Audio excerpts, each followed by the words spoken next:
Assalamualaikum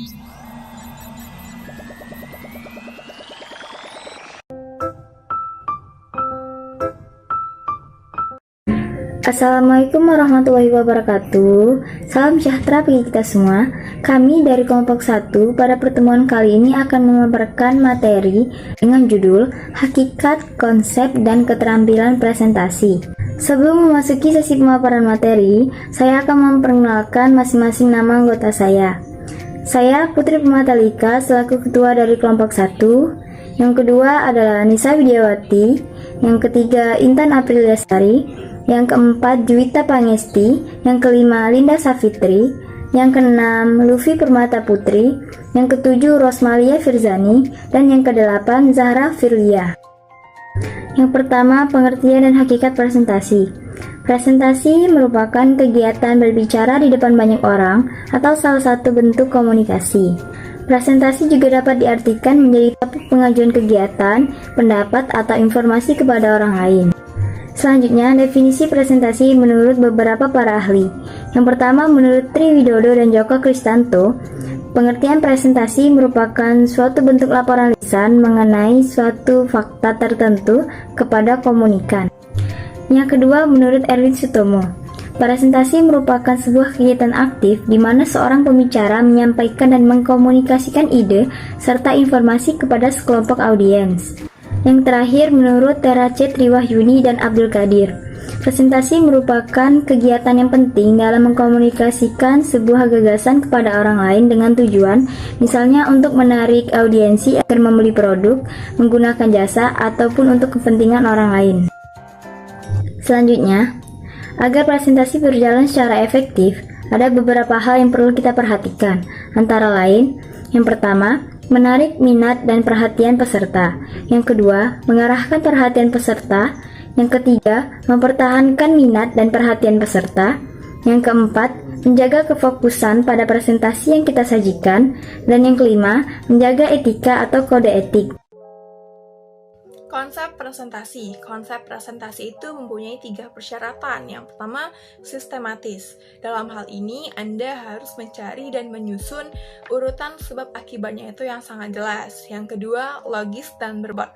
Dalam isi presentasi yang kedua ini, Anda harus mencari konten-konten yang masuk akal dan mudah dipahami oleh penonton. Yang ketiga, komprehensif. Isi presentasi ini harus bersifat lengkap alias informasinya tidak boleh terpotong-potong sesuai dengan tema isi presentasi tersebut. Saya Juwita Pangesti. Di sini saya akan memaparkan materi tentang keterampilan presentasi. Keterampilan dalam presentasi itu terdiri dari beberapa faktor. Faktor yang pertama yaitu cara berpakaian. Dalam kegiatan presentasi formal maupun presentasi non-formal, cara berpakaian itu menentukan kredibilitas. Pembicara yang berpenampilan baik, rapi, dan sopan tentu saja akan lebih diterima daripada pembicara yang berpenampilan kurang rapi. Maka dari itu, cara berpakaian menentukan citra diri seseorang. Faktor yang kedua, yaitu ada pandangan mata. Untuk menentukan etika dan kewibawaan pada saat berbicara, pembicara itu harus memandang ke arah audiens. Pandangan mata kita menyapu seluruh ruangan dari arah kiri ke kanan atau dari depan ke belakang. Apabila jumlah audiens tidak terlalu banyak, pembicara dapat memandang satu persatu audiens, namun tidak boleh terlalu lama. Dan jika jumlah audiensnya banyak, kita cukup memandangnya dengan pandangan menyeluruh yang sifatnya umum. Tidak dibenarkan pada saat kita berbicara, mata kita memandang ke arah lantai, ke arah atap, ataupun kita menatap catatan secara terus-menerus. Faktor selanjutnya yaitu ada ekspresi wajah.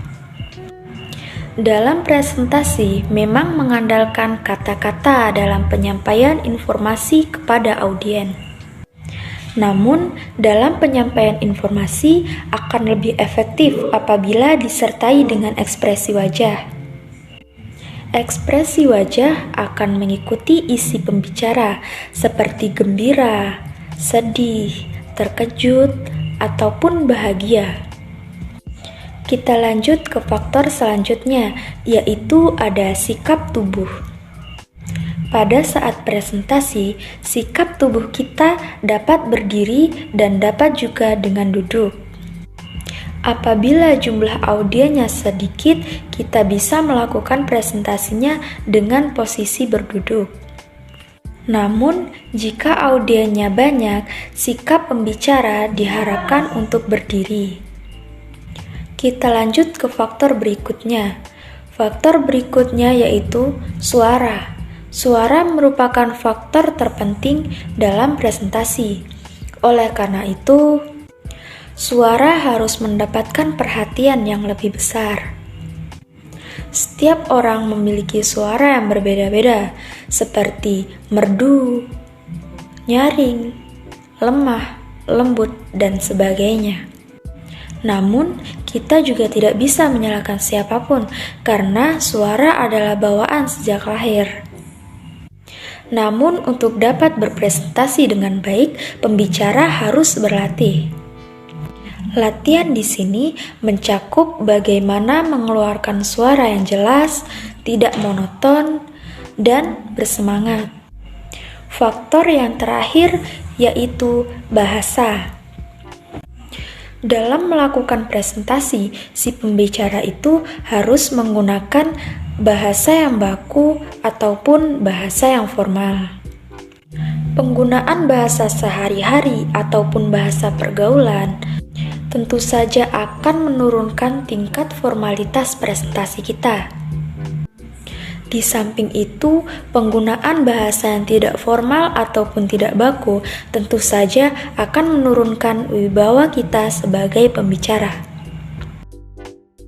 Di sini saya akan menjelaskan tentang ciri-ciri dari presentasi. Yang pertama yaitu dilakukan secara formal, maksudnya yaitu presentasi dilakukan secara resmi. Sebagai contoh yaitu di lembaga formal, di lembaga swasta, di sekolah, di kantor, ataupun saat seminar dan yang lain sebagainya.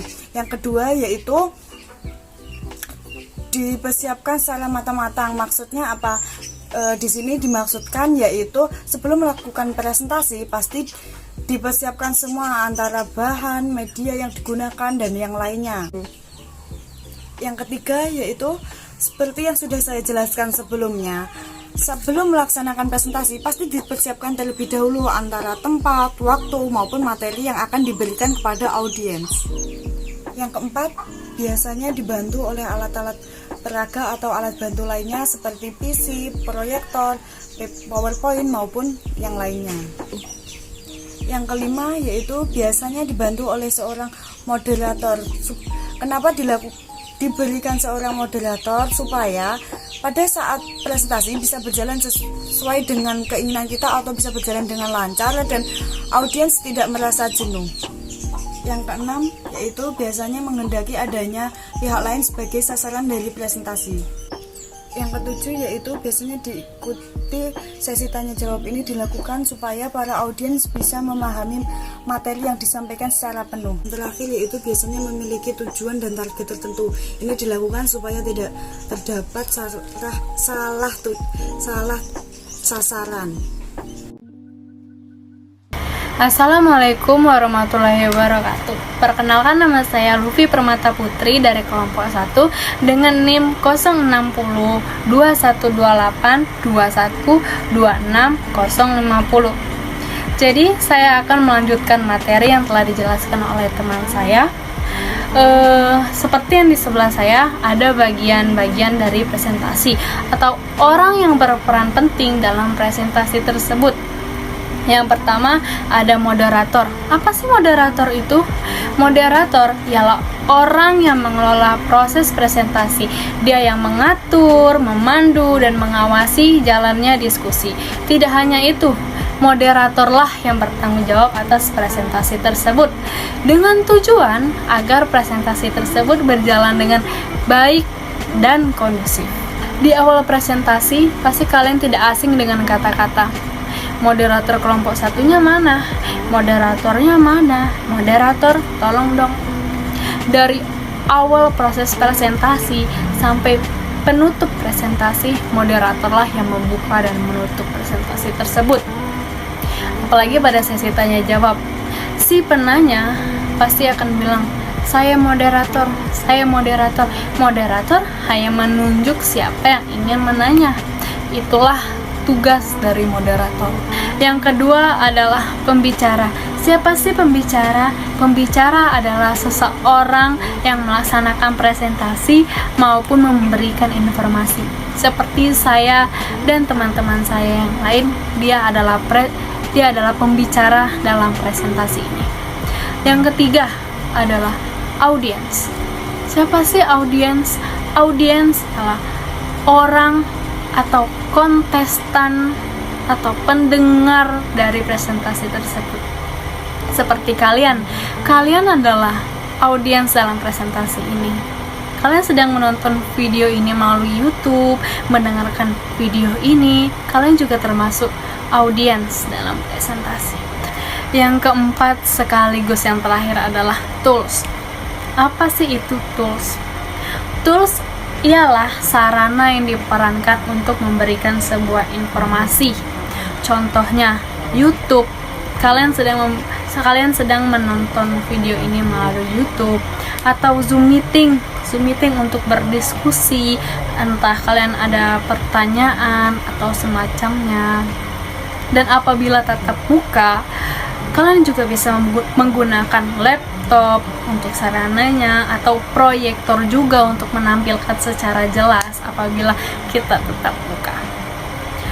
Mungkin sekian penjelasan bagian-bagian dari presentasi, dan materi selanjutnya akan dijelaskan oleh teman saya. Assalamualaikum warahmatullahi wabarakatuh. Saya Rosmalia Firzani akan memaparkan materi tentang jenis-jenis presentasi. 1.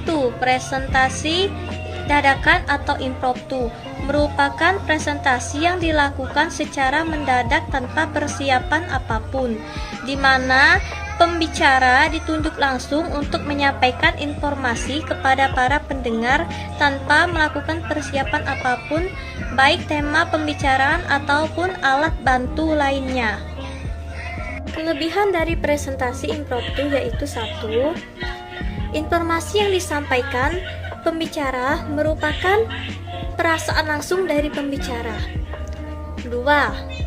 Kata atau suara yang keluar merupakan hasil spontanitas. 3. Selama penyampaian informasi, pembicara akan terus berpikir. Kekurangan dari presentasi impromptu yaitu 1. Kalimat yang diutarakan oleh pembicara akan tersendat-sendat. 2. Penyampaian informasi tidak sistematis atau tidak berurutan. 3. Terjadinya demam panggung karena tidak adanya persiapan. 2. Presentasi naskah atau manuskrip. Presentasi naskah merupakan jenis presentasi di mana dalam menyampaikan informasi, seseorang pembicara melakukan dengan membaca naskah. Kelebihan 1. Penyampaian dilakukan secara berurut atau sistematis. 2. Kata yang keluar diungkapkan secara baik dan benar. 3. Tidak terjadi kesalahan dalam penyampaian. Kekurangan, pendengar akan merasa bosan dalam mendengarkan. 2. Bagi pendengar tidak termotivasi untuk mendengarkan. 3. Tidak menarik dalam menyampaikan informasi. 4. Terlalu sibuk akan membaca naskah sehingga tidak melakukan kontak mata dengan pendengar seolah-olah tak acuh terhadap pendengar. 3. Presentasi hafalan atau memoriter. Jenis presentasi ini dilakukan dengan menghafal teks yang telah disediakan. 4. Presentasi extempore. Jenis presentasi ini merupakan presentasi yang paling baik dilakukan dibandingkan dengan presentasi yang lainnya. di mana pembicara mempersiapkan materi dengan garis besarnya saja, kemudian pada saat presentasi akan dijabarkan secara mendetail. Kelebihannya yaitu pembicara dapat menyampaikan informasi secara jelas karena ada persiapan sebelumnya. 2. Materi yang disampaikan secara sistematis atau berurutan. 3. Kemungkinan besar pembicara dalam menyampaikannya menarik perhatian pendengar. 4. Lebih leluasa dalam penyampaian. 5. Pembicara dapat melakukan kontak mata dengan pendengar sehingga akan terlihat apakah pesan yang disampaikan menarik atau tidak. Kekurangan: 1. Perlu memiliki wawasan yang cukup mengenai tema yang akan dibicarakan. 2. Membutuhkan waktu yang lama dalam persiapan presentasi. 3. Bagi pemula, sulit untuk dilakukan karena membutuhkan keahlian dan pengalaman yang cukup. Adapun syarat presentasi agar presentasi berjalan dengan baik yaitu sebagai berikut. 1. Menguasai materi dan bahasa dengan baik. 2. Mempunyai keberanian. 3. Memiliki ketenangan sikap. 4. Sanggup menampilkan gagasan secara lancar dan teratur. 5. Sanggup mengadakan reaksi yang cepat dan tepat terhadap situasi apapun yang mungkin timbul saat presentasi. 6. Memiliki sikap yang tidak kaku dan tidak canggung. 8. Tujuan presentasi. 1. Menyampaikan informasi. Banyak perusahaan melakukan presentasi hanya untuk menyampaikan informasi. Informasi bisa berupa biasa, penting, maupun rahasia. 2. Meyakinkan pendengar. Presentasi yang dilakukan berisikan informasi-informasi, data-data, dan bukti-bukti yang disusun secara logis melalui informasi untuk disampaikan kepada seseorang atau kelompok agar merasa yakin. 3. Menghibur pendengar. Presentasi bukan hanya dilakukan secara formal maupun biasa saja yang ditampilkan kepada semua orang, tapi presentasi juga bisa menghibur seseorang tersebut agar seseorang tersebut tidak merasa bosan jika mendengarnya. 4. Memotivasi dan menginspirasi pendengar untuk melakukan suatu tindakan. Presentasi bukan hanya untuk memaparkan materi, melainkan presentasi bisa juga menyampaikan sebuah motivasi untuk seseorang agar melakukan suatu tindakan dengan secara semangat. 5. Melakukan penjualan. Seperti yang saya maksud sebelumnya, presentasi bukan hanya untuk memaparkan materi saja, tapi presentasi juga bisa dilakukan untuk mempromosikan produk-produk tertentu dari perusahaan untuk disampaikan kepada pembelinya. 6. Membuat suatu ide atau gagasan. Presentasi juga bisa dilakukan untuk menarik ide atau gagasan dari pendengar jika terjadi suatu masalah. 7. Menyentuh emosi pendengar. Presentasi bisa dilakukan untuk menyentuh emosi pendengar dari pembawaan materi tentang bencana alam agar pendengar merasa kasihan dan membantu para korban dengan menyumbangkan hartanya. 8. Memperkenalkan diri. Seseorang bisa melakukan presentasi untuk memperkenalkan dirinya saat wawancara untuk melamar sebuah pekerjaan. 9. Manfaat presentasi. 1. Sebagai bahan paparan suatu pokok bahasan inti. 2. Media pembantu untuk penjabaran di materi pelajaran sekolah atau suatu proyek kerja. 3. Kesan lebih eksklusif karena melibatkan alat presentasi. 4. Audiens biasanya akan lebih jelas jika disertai dengan media gambar dan presentasi itu sendiri. 5. Memupuk mental yang ada di dalam diri si pembawa materi presentasi.